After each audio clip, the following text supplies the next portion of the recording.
जमलेल्या माझ्या तमाम मराठी बांधवांनो, भगिनींनो आणि मातांनो, सर्वप्रथम मी आपणा सर्वांना गुढीपाडव्याच्या मराठी नववर्षाच्या मी मनपूर्वक शुभेच्छा देतो।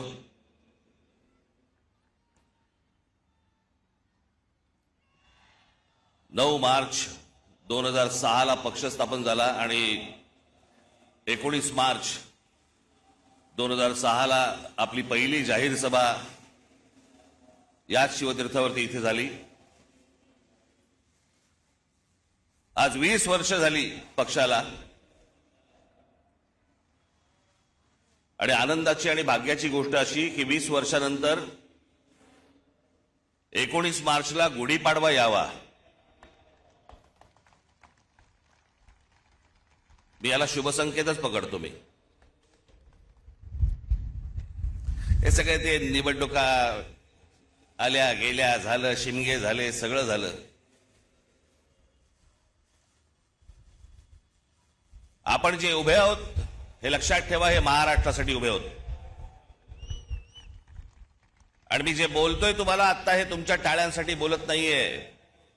मी जो तुम्हाला शब्द दिलाय या महाराष्ट्राचं गतवैभव प्राप्त करण्यासाठी, म्हणून आपल्याला जी सत्ता घ्यायची ती सत्ता भविष्यामध्ये आपण हातामध्ये घेणार म्हणजे घेणार। हे मी फक्त तुमच्या टाळ्यांसाठी सांगत नाही, तो माझा आत्मविश्वास आहे। पण आता काय पुढच्या 3 वर्ष काही निवडणुका नाहीत या महाराष्ट्रामध्ये, त्याच्यामुळे कंत्राटदारांकडनं पैसे खायला सगळेच मोकळे आहेत।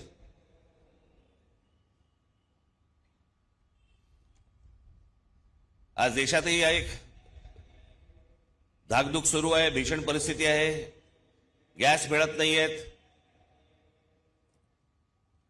नेहमी नॉर्मलला असणारे लोक सध्या गॅसवर आहेत।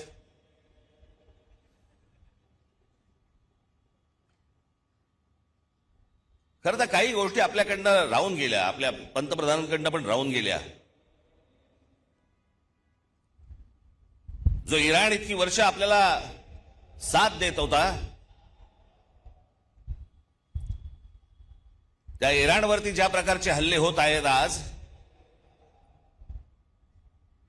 आपण इराणला साथ द्यायला पाहिजे होती।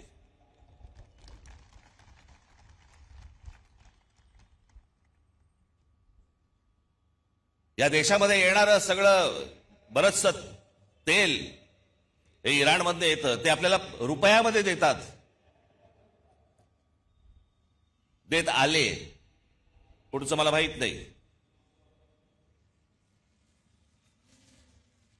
पण खामेनी गेल्यानंतर देखील आपल्या देशाच्या पंतप्रधानांनी कुठचंही निषेधाचं एक स्टेटमेंटही काढलं नाही, हल्ल्यावरती कुठचं स्टेटमेंट काढलं नाही।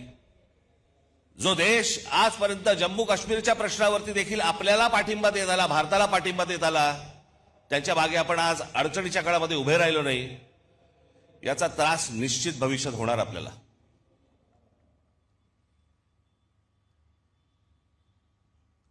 आज सगळ्या बाजूने समजतच नाही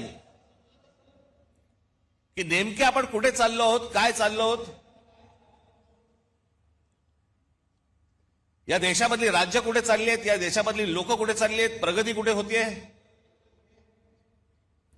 मी आता गेल्या जानेवारीमध्ये आपली इथे जाहीर सभा झाली, त्यावेळेला मी अनेक लोकांचे वाभाडे काढले इथे।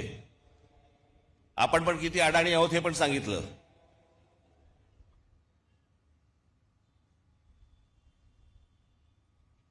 हे जे मी तुम्हाला सांगतो हे लक्षात ठेवत जाय, विसरत जाऊ नका।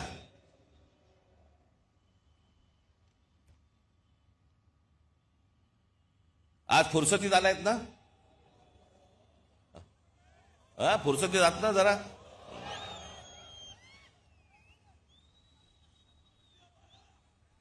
काय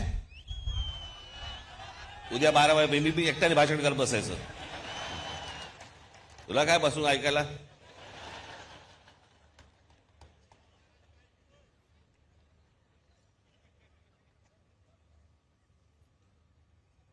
मी ज्या वेळेला राजकारणामध्ये आलो त्यावेळेला माझं पहिलं जेव्हा भाषण झालं आणि त्या पहिल्या भाषणानंतर मला जेव्हा माननीय बाळासाहेबांनी बोलवलं, एक एक वाक्य सांगितली होती त्यावेळेला, काही काही जसं स्क्रू फिट व्हावा ना तशी आतमध्ये गेली ती वाक्य. त्यावेळेला त्यांनी मला सांगितलं होतं की भाषण जेव्हा करशील तेव्हा एक गोष्ट लक्षात ठेव, काय बोललो याला महत्व नाही, आज तू येऊन त्यांना काय दिलंस याला महत्व आहे. समोरच्यांना विचार करायला काय दिलंस. आणि मी नेहमी एक भाषण करताना माझ्यावरती एक मानसिक दडपण पण असतं की मी आज काय तुम्हाला देऊ, काय सांगू, तुम्हाला नवीन काय देऊ, ज्याच्यातनं तुम्ही विचार करायला लागाल. हे सरकार विचार करायला लागेल.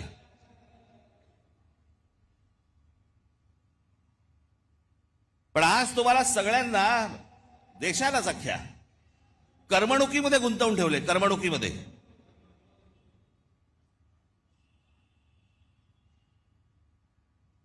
IPL चालू आहे, मग अजून कुठचे पिक्चर येत आहेत, मग ते हाऊसफुल जात आहेत, मग टेलिव्हिजनवरती.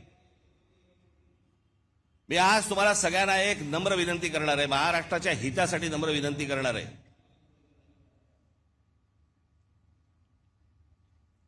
पहिल्यांदा त्या मोबाईल फोनच्या इंस्टाग्राम मधनं बाहेर या.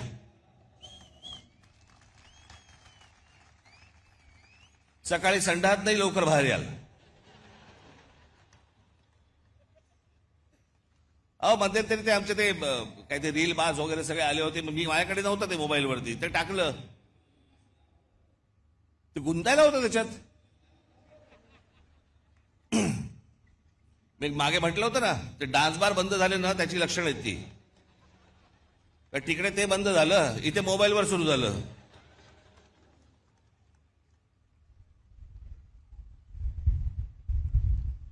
हे मी तुम्हाला का सांगतोय, कारण तुम्हाला गुंतवून ठेवलंय आतमध्ये. तुम्हाला ह्या सगळ्या करमणुकी आणि या सगळ्या गोष्टींमध्ये गुंतवून ठेवायचं आणि सरकारला तुम्ही प्रश्न नाही विचारायचे. सरकारला तुम्ही प्रश्नच विचारता कामा नयेत. तुम्ही इतके अडकून आतमध्ये गेले पाहिजेत की त्या गोष्टींचा विचारही तुम्ही मनामध्ये आणता कामा नये. याच्यासाठीच हे डिझाईन आहे.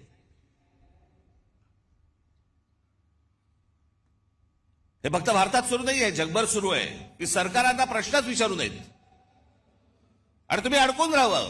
IPL मध्ये अडकावं, चित्रपटामध्ये अडकावं, टेलिव्हिजनमध्ये अडकावं, मोबाईलमध्ये अडकून राहावं. मोबाईल तर आपला एक अवयवच झालाय. आणि म्हणून आजूबाजूला आपल्याला काही बघता येत नाही, पाहता येत नाही, विचार करता येत नाही. जसे पूर्वीच्या काळामध्ये लोक जसे रस्त्यावरती येत असत, आता काही नाही, मी माझा राग व्यक्त केला मोबाईलवर, आता कशाला रस्त्यावरती येऊ.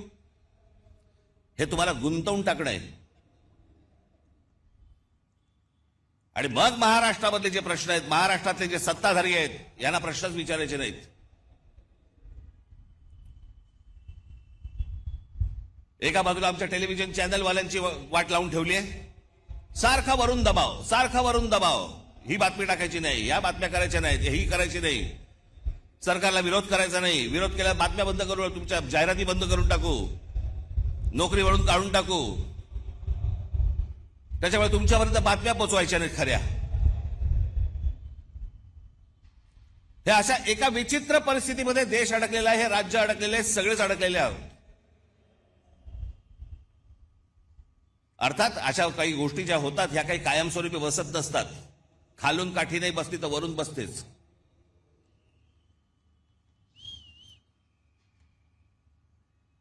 पण ह्या सतत गोष्टी मी तुम्हाला सतत का सांगतोय, ह्या डोक्यात ठेवल्या पाहिजेत तुम्ही. या करमणुकीच्या या गटारगंगा ज्या आहेत ना, या तुम्ही नका वाहत जाऊ.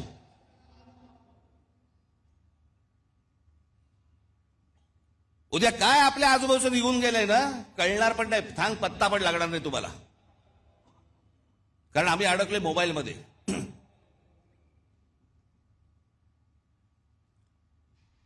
आज काय महाराष्ट्राची परिस्थिती होऊन बसली. आमचे मुख्यमंत्री सांगतायत विकास करतोय, विकास करतोय. $3 ट्रिलियन इकॉनॉमी करायची महाराष्ट्राची. 11 लाख कोटीचं कर्ज आहे महाराष्ट्रावरती. 11 लाख कोटी. पृथ्वीराज चव्हाण ज्यावेळेला मुख्यमंत्री होते त्यावेळेला 2 लाख कोटीचं कर्ज होतं. त्याच्यानंतर हे 2014 ते 2026 मध्ये हे सगळं कर्ज 11 लाख कोटीवरती गेलं.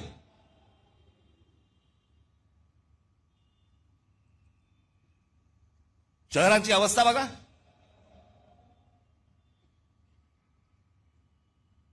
पिझ्झा मागवला तर 10 मिनिटात येतो, पण तुम्हाला 10 मिनिटात कुठे जाता येत नाही. सगळीकडे ट्रॅफिक जॅम, फुटपाथ भरलेले.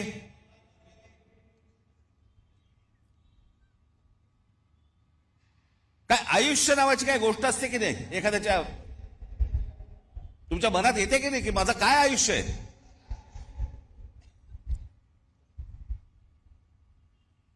आज हे ब्रिटिशांच्या काळामध्ये त्यावेळेला हे मैदान उभं राहिलं म्हणून आज हे मैदान आहे. नाही तर अशी मैदानं कुठे आहेत मला जरा सांगा. जी जी मैदानं उभी राहिली आहेत ते त्या त्या काळात उभी राहिलेली आहेत.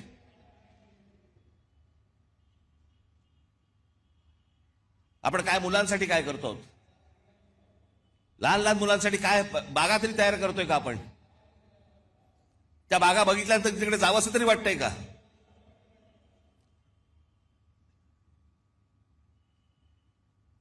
आज शहराची आज संपूर्णपणे शहर अख्खी कोलमडून पडलेली आहेत.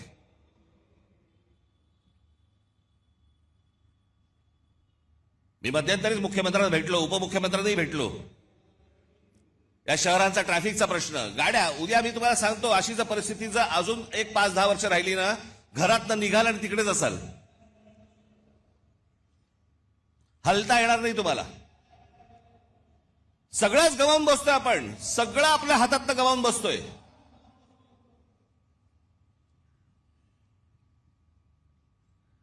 आज ग्रामीण भागामधला माझा तरुण, माझ्या तरुणी आज शेतीकडे वळायला तयार नाहीत. ते म्हणतात नाही आम्हाला शहरात जायचंय. शहरात आल्यावर ही शहराची अवस्था. या देशातलं, महाराष्ट्रातलं प्रत्येक शहर बघा ना, त्याला काही आकार ना उकार ना काही नाही त्याला. कोणी येतंय, कुठेही इमारती बांधतंय, कोणी काहीही करतंय, कोणालाही कसल्याही परवानगी दिली जात आहेत. आणि तुम्ही ते पाहता आणि राग मोबाईलवरती व्यक्त करताय. हेच त्यांना हवंय की तुम्ही रस्त्यावरती येताच कामा नयेत, तुम्ही या गोष्टींचा विचारच करता कामा नयेत. असेच सडा, असेच मरा.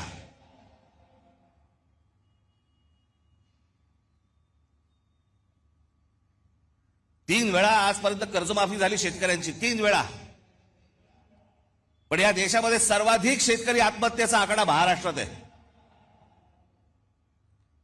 दररोज आत्महत्या होत आहेत, रोज शेतकरी आत्महत्या करतायत. कोणाला काही पडलेलं नाहीये.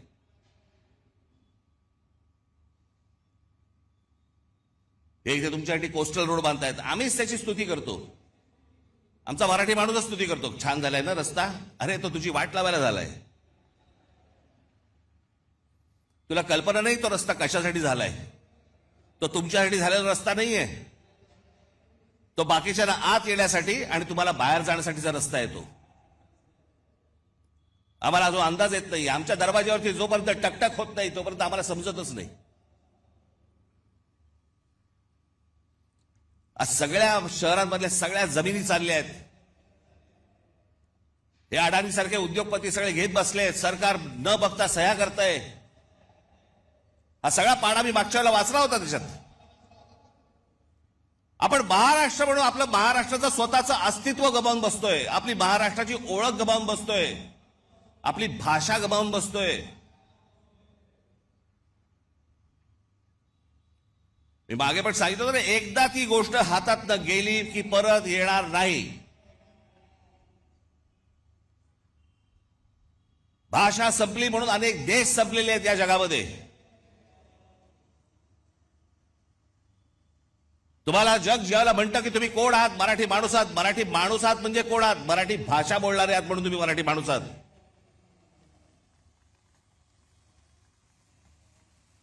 मी काय काय व्हिडिओज बघतो, अनेक लोक काही भांडण चालू असतात, मारामारी चालू असतात आणि आपलेच मराठी हिंदीमध्ये बोलत असतात.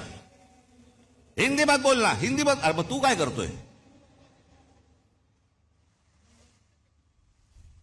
जा दक्षिणेकडे बघा, तामिळनाडू बघा, आंध्र प्रदेश बघा, केरला बघा, लांब कशाला गुजरात बघा. प्रत्येक राज्य आपलं अस्तित्व टिकवणे, प्रत्येक राज्य आपली भाषा टिकवणे. आमच्याकडचे आमदार खासदार काही नाही, दुसरं काही नाही, कंत्राटदार, पैसे, रोज एवढंच सुरू आहे फक्त. महाराष्ट्र विकायला काढलाय.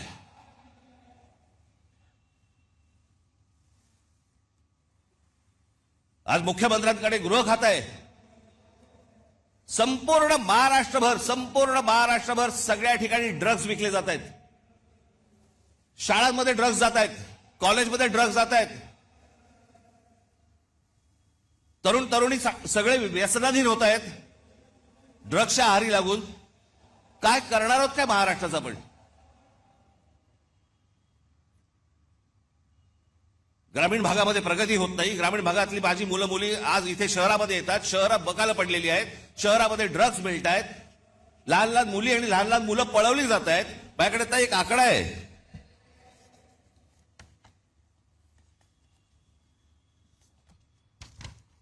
नोव्हेंबर डिसेंबर या महिन्यातल्या 36 दिवसांमध्ये, गेल्या आता नोव्हेंबर डिसेंबरच्या या 36 दिवसांमध्ये केवळ मुंबईमध्ये 82 मुलं बेपत्ता झाली.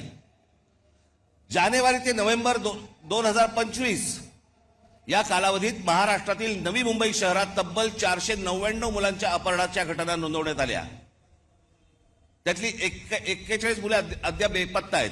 458 पोलिसांनी, आमचे पोलीस, मुंबईचे पोलीस, महाराष्ट्राचे पोलीस हे सक्षम आहेत. म्हणून त्या आई वडिलांना त्यांची मुलं मिळाली. एनसीआरबीच्या आकडेवारीनुसार महाराष्ट्रात दरवर्षी, हे मी तुम्हाला विधानसभेतलं सांगतो आकडे, विधानसभेमध्ये आत्ता मुख्यमंत्र्यांनी त्यांच्या भाषणामध्ये सांगितलेले आकडे सांगतोय तुम्हाला. एनसीआरबीच्या आकडेवारीनुसार महाराष्ट्रात दरवर्षी साधारण 4,500 ते 5,500 मुले बेपत्ता होतात. काय होत असेल त्यांच्या आई वडिलांना? 4,500 ते 5,500 मुलं बेपत्ता होता. हा महाराष्ट्र, असा होता महाराष्ट्र.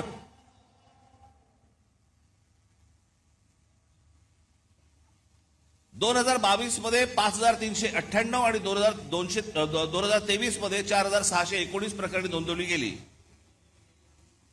या प्रकरणांमध्ये मुलींचे प्रमाण अधिक दिसते.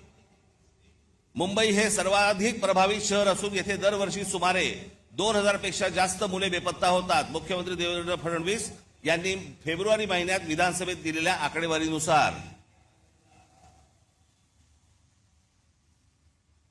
हे कोणती शहर म्हणायची हो, कोणतं राज्य म्हणायचं?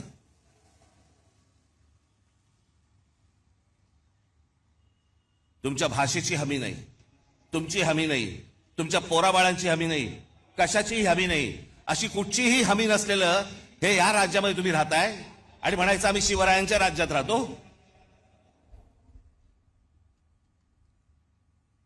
हवे होते असते, विधानसभेत जाऊन कापून काढले असते.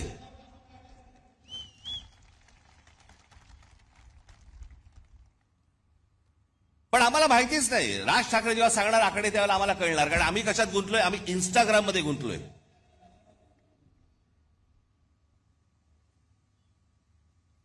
आम्हाला कशाची पडलीच नाहीये. आम्ही आमची संपूर्णपणे ओळख विसरून गेलेलो आहोत.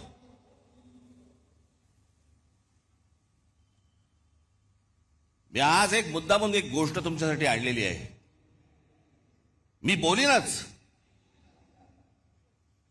पण त्याच्यानंतर तुमच्या लक्षात येईल तुम्ही कोण आहात, तुम्ही कोणत्या भूमीत जन्माला आलात, तुम्ही कोणाचे वारस आहात. मी नेहमी सांगतो ना, हा महाराष्ट्र दरवेळेला देशाला दिशा दाखवत आला, या हिंद प्रांताला दिशा दाखवत आला. त्या महाराष्ट्राकडे कधीतरी तुम्ही नीट जवळून पाहिलेत का, की या महाराष्ट्राची नेमकी क्षमता तरी काय आहे?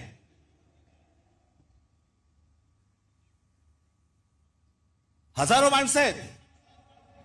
मी थोडक्यात काही माणसं तुमच्या समोर आणलीत. फक्त महाराष्ट्राची तुम्ही फक्त परंपरा, महाराष्ट्राचा फक्त इतिहास फक्त तुम्ही फक्त बघून घ्या. मी फक्त तुमच्यासमोर नावं वाचणार आहे.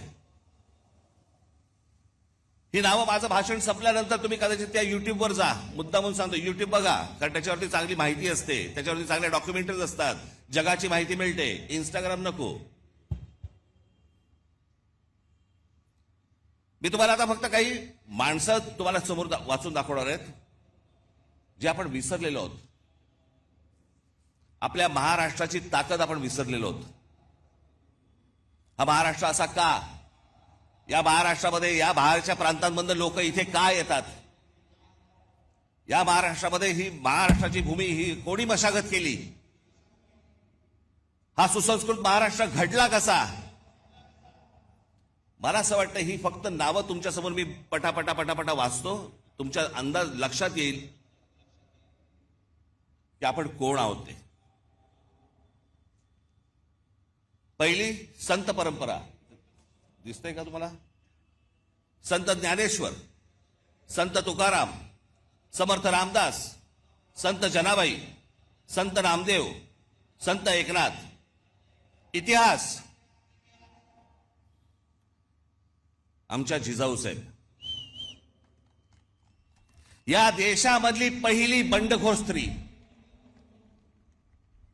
पहिली बंडखोर स्त्री, ज्या स्त्रीने, ज्या आईने स्वतःच्या वडिलांना विचारलं होतं की दुसऱ्यांकडे कशाला चाकरी करता. स्वतःच्या नवऱ्याला विचारलं, स्वतःचं राज्य निर्माण करा, दुसऱ्याकडे कशाला जाता. आणि मग एक सूर्य जन्माला दिला. आणि स्वराज्य काय असतं हे त्या मातेने त्या पुत्राकडनं घडवून घेतलं. ती बंडखोर स्त्री या महाराष्ट्रात जन्माला आली. छत्रपती शिवाजी महाराज. दुसऱ्यांचं नाही, माझं स्वतःचं राज्य पाहिजे, तो स्वराज्य हा शब्द त्यांनी दिला.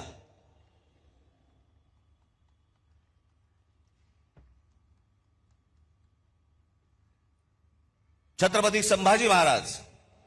छत्रपती शिवरायांच्या मृत्यूनंतर स्वराज्य टिकवण्यासाठी आणि वाढवण्यासाठी अंतर्गत कलहाशी आणि शत्रूशी समर्थपणे आणि प्राणपणाने लढणारे धर्मवीर. महाराष्ट्र. बाळाजी विश्वनाथ पेशवे योद्धा व मराठा साम्राज्याचे पंतप्रधान होते. मी एक तुम्हाला सर्वांना आज हात जोडून विनंती करणार आहे, ज्यांनी ज्यांनी महाराष्ट्र घडवला ना, ज्यांनी महाराष्ट्र मोठा केला ना, आणि महाराष्ट्रात आज देखील, कृपया आपल्या महापुरुषांकडे आणि कोणाईकडे जातीने पाहू नका. त्यांनी या महाराष्ट्रासाठी काय योगदान दिलं ना, ते सर्वात महत्वाचं आहे. हे तुम्हाला त्यांच्या मतांसाठी म्हणून तुम्हाला जातीमध्ये भिडवतायत आणि महाराष्ट्रामधून प्रत्येकाला वेगळं करतायत. हे कृपा करून करू नका.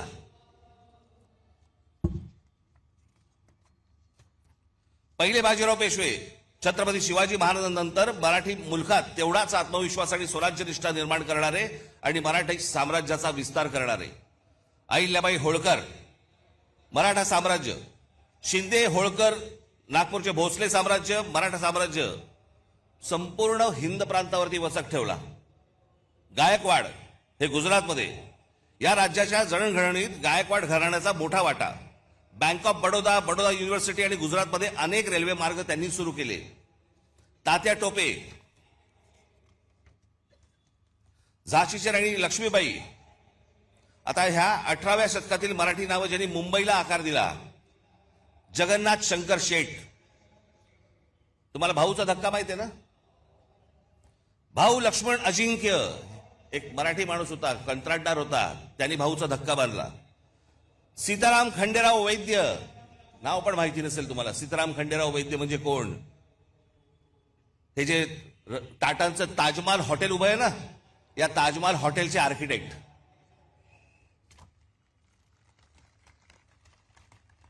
समाज सुधारणा. महात्मा ज्योतिबा फुले, सावित्रीदेवी फुले, महादेव गोविंद रानडे, गोपाळ हरी देशमुख उर्फ लोकहितवादी, लोकमान्य टिळक, गोपाळ गणेश आगरकर, गोपाळ कृष्ण गोखले. माझ्याकडे या सगळ्यांचा इतिहास आहे, परंतु मी प्रत्येकाचा इतिहास सांगत बसलो 12 वाजतील.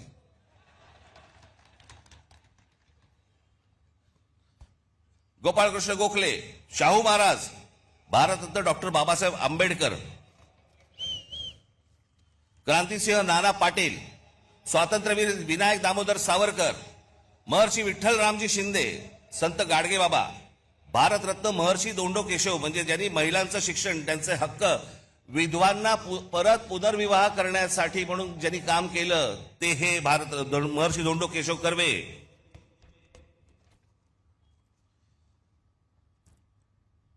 रामकृष्ण गोपाळ भांडारकर, हे भांडारकर युनिव्हर्सिटी आहे ना. भारतरत्न पांडुरंग वामन काणे, थोर भारतीय प्राच्य विद्या संशोधक, संस्कृत पंडित, धर्मशास्त्राचा इतिहास लिहिला या माणसाने. हे सगळे महाराष्ट्रात जन्माला आले तर. भारतरत्न विनोबा भावे, प्रबोधनकार ठाकरे, तुमचे आजोबा, धर्मातील चुकीच्या रूढी परंपरांवरती प्रहार करणारा हा माणूस. त्यांची पुस्तकं आजही आणून वाचा तुम्ही. अनेक लोक म्हणतात, अनेक जण सांगतात की म्हणे प्रबोधनकार ठाकरे हे ब्राह्मण विरोधी होते. माझे आजोबा कधी ब्राह्मण विरोधी नव्हते, भट्ट भिक्षुकीच्या विरोधात होते. धर्माच्या नावाने जी पिळवणूक व्हायची त्याच्या विरोधातले होते ते कुठच्याही समाजाच्या विरोधातले कधीही नव्हते. पण वाचनामधनं आपल्याला जेवढं हवंय तेवढंच काढून घ्यायचं. त्याच्यामुळे ह्या सगळ्या लोकांकडे पाहताना तुम्ही तुमचे तर्क लावू नका किंवा तुमच्या डोक्यात भरवलेले तर्क लावू नका. स्वतः वाचा, स्वतः पहा. कर्मवीर भाऊराव पाटील, पंडिता रमाबाई, आनंदीबाई जोशी ज्या पहिल्या डॉक्टर झाल्या, ताराबाई मोडक, पंजाबराव देशमुख भारताचे पहिले कृषी मंत्री, चिंतामणराव देशमुख ICS मध्ये पहिला क्रमांक मिळवलेले पहिले भारतीय आणि रिझर्व्ह बँकेचे पहिले गव्हर्नर, शाहीर अण्णा भाऊसाठे, शाहीर अमर शेख, SM जोशी, स्वामी रामानंद तीर्थ, तुकडोजी महाराज, भारतरत्न नानाजी देशमुख, हमीद दलवाई, इरावती कर्वे, दुर्गाबाई भागवत,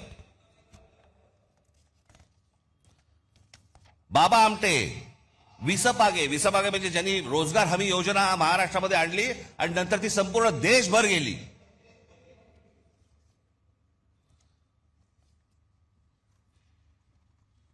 अनेक नेते होऊन गेले महाराष्ट्रामध्ये, पण एक माणूस, असा माणूस महाराष्ट्रात कशाला देशात नाही झाला, ते म्हणजे माननीय बाळासाहेब ठाकरे.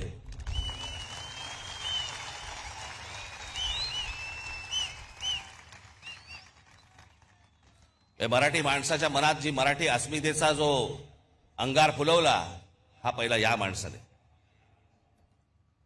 या देशातल्या हिंदूंना हिंदू म्हणून मतदान करायला लावणारा हा पहिला या देशातला माणूस आणि जागतिक दर्जाचा व्यंगचित्रकार. शरद पवार, आज अनेक गोष्टी त्यांच्या नावावरती आहेत, अनेक मतभेद असतील, पण ज्या योग्य गोष्टी आहेत त्या मला असं वाटतं योग्य असल्याच पाहिजेत. आज आपण रस्त्यावरची फळं पाहतो ना, जे कधी पाहत नव्हतं पूर्वी, आता आपल्या लक्षात पण येणार नाही की हे कधी सुरू झालं. पण आपली गाडी थांबली असताना कोणीतरी येतो, एखादा माणूस स्ट्रॉबेरी घेऊन येतो किंवा काही घेऊन. फलोत्पादन याच्यामध्ये महाराष्ट्रात सर्वात मोठी क्रांती करणारा हा माणूस. जी फळं कधी पाहिली नव्हती ती सर्वसामान्यांना आज मिळायला लागली, त्याच्यामध्ये सर्वात मोठं काम करणारा माणूस. बारामतीमध्ये ज्यांनी शेतीमध्ये AI टेक्नॉलॉजी आणून शेतीमध्ये कशा प्रकारची क्रांती केली, एकदा काहीतरी जाऊन बघून पण या. सहकार चळवळ महाराष्ट्रात उभी राहिली. धनंजयराव गाडगीळ, विठ्ठलराव विखे पाटील, तात्यासाहेब कोरे, आता महाराष्ट्राच्या देशाला राजकारणाचा आकार देणारे भारतीय काँग्रेस, जो काँग्रेस पक्ष आपण म्हणतो, त्या पक्षाची स्थापना महाराष्ट्रात झाली. RSS